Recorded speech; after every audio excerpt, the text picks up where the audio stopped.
Hello বন্ধুরা, কেমন আছেন সবাই? বন্ধুরা, শুধুমাত্র যে অভিনেতা বা অভিনেত্রীরাই বিভিন্ন সময় আলোচনায় বা সমালোচনায় আসেন এমনটা কিন্তু নয়। অনেক সময় অনেক সরকারি কর্মকর্তাও আলোচনায় আসতে পারেন। আর তারই চাক্ষুষ প্রমাণ হচ্ছে বাংলাদেশের সাবেক আইজিপি বেনজির আহমেদ। চাকরির শুরু থেকে শেষ পর্যন্ত এই জার্নিটাতে এমন একটি বছর তিনি পার করেননি যেই বছরে তিনি আলোচনায় আসেননি। আর তাকে নিয়ে আলোচনা করা বা তার আলোচনায় আসার মূল কারণ রয়েছে অনেকগুলো, যেমন দুর্নীতি, চাঁদাবাজি, ক্ষমতা খাটিয়ে টাকা আদায়, মেয়েবাজি সহ বিভিন্ন ধরনের ইস্যু রয়েছে। বন্ধুরা, আজকে আপনাদের সামনে তুলে ধরব চরম দুর্নীতিবাজ এই পুলিশের সাবেক আইজিপি বেনজির আহমেদের বিভিন্ন তথ্য বা তার জীবনী সম্পর্কে। তো চলুন শুরু করা যাক। সম্প্রতি বাংলাদেশের দুদক অর্থাৎ দুর্নীতি দমন কমিশন থেকে বেনজির আহমেদের সম্পত্তির ব্যাপারে চুলচেরা বিশ্লেষণ করা হয়েছে। আর তাতে উঠে এসেছে বেনজির আহমেদের কোটি টাকার সম্পত্তির পেছনের আসল সব রহস্য। পুলিশের আইজিপি থাকাকালীন তিনি দুর্নীতি বা অন্যায়মূলক কাজ করেছেন প্রচুর পরিমাণে। তবে সেই সাথে সিনিয়র সব কর্মকর্তাদের সাথে বা মন্ত্রী আমলাদের সাথে অথবা মিডিয়া সবার সাথে আবার সুসম্পর্ক বজায় রেখেছিলেন বেশ ভালোভাবেই। বিশেষ কিছু মিডিয়ার সাথে তিনি বেশ হাত রেখেছিলেন যাতে করে তার এসব কুকর্ম ফাঁস না হয়ে যায়। তবে বন্ধুরা, পুলিশের প্রধান এবং র্যাবের প্রধান থাকা অবস্থায় তিনি এমন কিছু কাজও করেছেন যার কারণে প্রধানমন্ত্রী শেখ হাসিনার থেকে তিনি পুরস্কারও পেয়েছেন। কারণ তার এত সব অপকর্মের মধ্যে কিছু ভালো গুণও রয়েছিল। পুলিশের প্রধান এবং র্যাবের প্রধান থাকা অবস্থায় জঙ্গিবাদ দমন, সাইবার ক্রাইম দমন এবং সুন্দরবনে জলদস্যুদেরও দমন করেছিলেন তিনি। মূলত এ সকল কাজের জন্যই তিনি প্রধানমন্ত্রীর কাছ থেকে সম্মাননাও পেয়েছিলেন। তবে এ সকল ভালো কাজ আজ চাপা পড়ে গেছে তার করা সব অপকর্মের কাছে। পিতা আতাউর আহমেদ এবং মাতা সেলিনা বেগম দম্পতির ঘরে 1963 সালের 1 অক্টোবর জন্মগ্রহণ করেন বেনজির আহমেদ। তার জন্মস্থান গোপালগঞ্জে। মেধাবী ছাত্র হিসেবে পরিচিত বেনজির আহমেদ শিক্ষা জীবনে স্থানীয় প্রাথমিক বিদ্যালয় থেকে প্রাইমারি শেষ করেন। এরপর গোপালগঞ্জ স্বর্ণকলি উচ্চ বিদ্যালয় থেকে মাধ্যমিক শেষ করেন এবং তারপরে বঙ্গবন্ধু কলেজ থেকে তিনি উচ্চ মাধ্যমিক শেষ করেন। এরপর চলে আসেন ঢাকায়। ঢাকা বিশ্ববিদ্যালয় থেকে ইংরেজি সাহিত্যে তিনি উচ্চ শিক্ষা শেষ করেন। তারপর 1988 সালে তিনি সপ্তম বিসিএসে যোগদান করেন। আর সেখানে উত্তীর্ণ হওয়ার পর পুলিশ ক্যাডারে যোগদান করেন বেনজির আহমেদ। পারিবারিক জীবন পর্যালোচনা করলে দেখা যায় বেনজির আহমেদের সাথে বিয়ে হয়েছে জিশান মির্জা নামের এক মেয়ের। আর তাদের ঘরে 3টি কন্যা সন্তানও রয়েছে। বেনজির আহমেদ প্রথমে সহকারী পুলিশ সুপার হিসেবে কর্মজীবন শুরু করলেও ধাপে ধাপে তার পেশার উন্নতি বা প্রমোশন হতে শুরু করে। যেমন কিশোরগঞ্জ জেলার এএসপি পদে উন্নীত হন। এরপরে তিনি ঢাকা মেট্রোপলিটন পুলিশের অধীন ঢাকা উত্তর পুলিশ একাডেমির প্রধান প্রশিক্ষক হিসেবেও নিয়োগ পান। সেই সাথে পুলিশ সদর দপ্তরের এআইজি, আবার প্রশাসন ও প্রশিক্ষণ সদর দপ্তরের ডিআইজি হিসেবেও বেশ কয়েক বছর তাকে কাজ করতে দেখা গেছে। 2001 সালে কর্মজীবনে সারদার প্রধান প্রশিক্ষক হিসেবে দায়িত্ব পান বেনজির আহমেদ। এরপর টাঙ্গাইলে পুলিশ প্রশিক্ষণের উপপরিদর্শক হিসেবে দায়িত্ব পালন করেন বেনজির আহমেদ।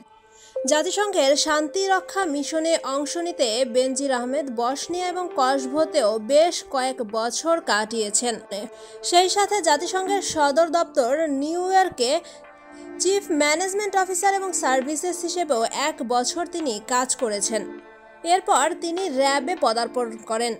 2015 সাল থেকে 2020 সাল পর্যন্ত তিনি র্যাবের মহাপরিচালক হিসেবে দায়িত্ব পালন করেন। সেই সাথে ঢাকা মেট্রোপলিটন পুলিশের পুলিশ কমিশনার হিসেবেও কয়েক বছর কাজ করেছেন। বেনজির আহমেদের পুলিশ জীবনের কৃতিত্ব হিসেবে 2011, 12, 14, 15, 16 এবং 17 সালে বাংলাদেশ পুলিশ মেডেল BPM অর্জন করেছেন। বেনজির আহমেদের আরও কিছু কৃতিত্বপূর্ণ কাজ হচ্ছে প্রশ্নপত্র ফাঁস বিরোধ করা। এ পর্যায়ে তিনি কড়া পদক্ষেপ নিয়েছিলেন। সেই সাথে মাদক ব্যবসা বন্ধের জন্য তিনি উঠে পড়ে লেগেছিলেন।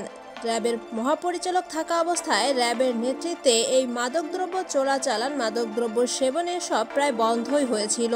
সেই সাথে দেশে বিভিন্ন ক্যাসিনো ব্যবসাও বন্ধ করার জন্য তিনি অগ্রণী ভূমিকা পালন করেছেন। সুন্দরবনের জলদস্যুদের নিধন করেছে। হলি আর্টিজেনে যে জঙ্গি হামলা হয়েছিল তাদের মোকাবেলায় তিনি গুরুত্বপূর্ণ ভূমিকা পালন করেন। কাউরান বাজারে র্যাবের একটি আধুনিক অফিসও তৈরি করেছেন তিনি। র্যাবের ব্যাটালিয়নকে তিনি অনেকটা উন্নত জায়গায় পৌঁছে দিয়েছেন। এসবের পাশাপাশি 2020 সালের অক্টোবর থেকে 2022 সালের এপ্রিল পর্যন্ত পুলিশের মহাপরিদর্শক হিসেবেও দায়িত্ব পালন করেন বেনজির আহমেদ। আর এরপরেই তিনি অবসরে আসেন। তবে এত গুণ থাকার পরেও তার বিরুদ্ধে বিভিন্ন ধরনের অভিযোগ এবং মামলা উঠে এসেছে বিভিন্ন ধরনের আলোচনা সমালোচনামূলক কথা।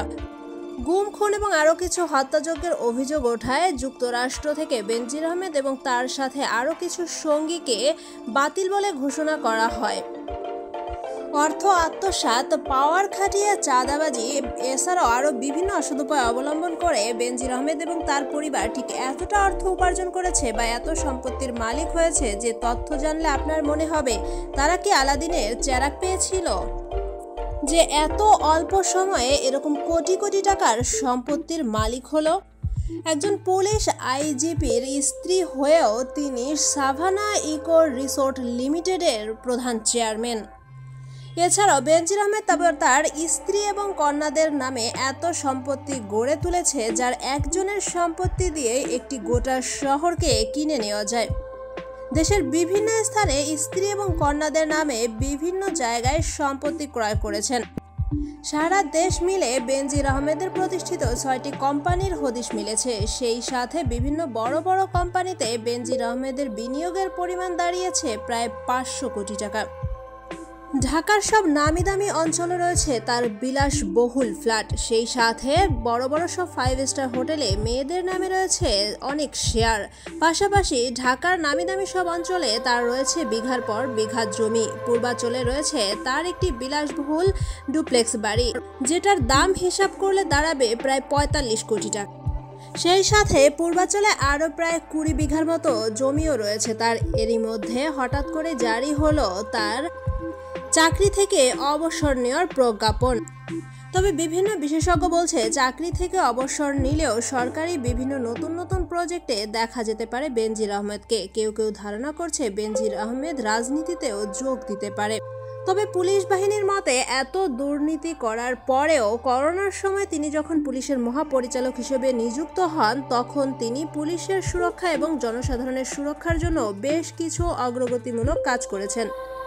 যুক্তরাষ্ট্রের বিভিন্ন বড় বড় সংগঠনের বিভিন্ন নেতারা বেনজির আহমেদের এই সম্পদের তালিকা দেখে বলছে যে বেনজির আহমেদের এই সম্পত্তির পরিমাণ একদিনে হয়নি, আস্তে আস্তেই হয়েছে বা তার সরকারি চাকরিতে কর্মরত থাকা অবস্থায় হয়েছে। কিন্তু তখনও এসব নিয়ে গুঞ্জন উঠলেও পাকাপোক্ত কোনো প্রমাণ বা তথ্য, অনলাইন রিপোর্ট বা কোনো পত্রিকায় প্রকাশ হয়নি। তবে এখন এসব প্রকাশ হচ্ছে। তবে সরকারি একজন বড় কর্মকর্তা হিসেবে এত সম্পত্তি গড়ে ওঠার দৃশ্য বর্তমানে বিরল নয়, হরহামেশাই এসব দেখা যাচ্ছে। তবে বর্তমান সময়ে দুদক যেভাবে উঠে পড়ে লেগেছে তাতে দেখা যাক বেনজির আহমেদের দুর্নীতির ব্যাপারে কি পদক্ষেপ নেওয়া হয়। তো বন্ধুরা, বেনজির আহমেদের জীবনী এবং তার ভালো এবং খারাপ দুটো কাজের ব্যাপারে এই ছিল আমাদের আজকের আয়োজন। এতক্ষণ সাথে থাকার জন্য ধন্যবাদ। ভিডিওটি কেমন লাগলো মতামত জানিয়ে দিবেন কমেন্ট বক্সে। আর ভিডিওটি ভালো লাগলে অবশ্যই একটা লাইক দিবেন।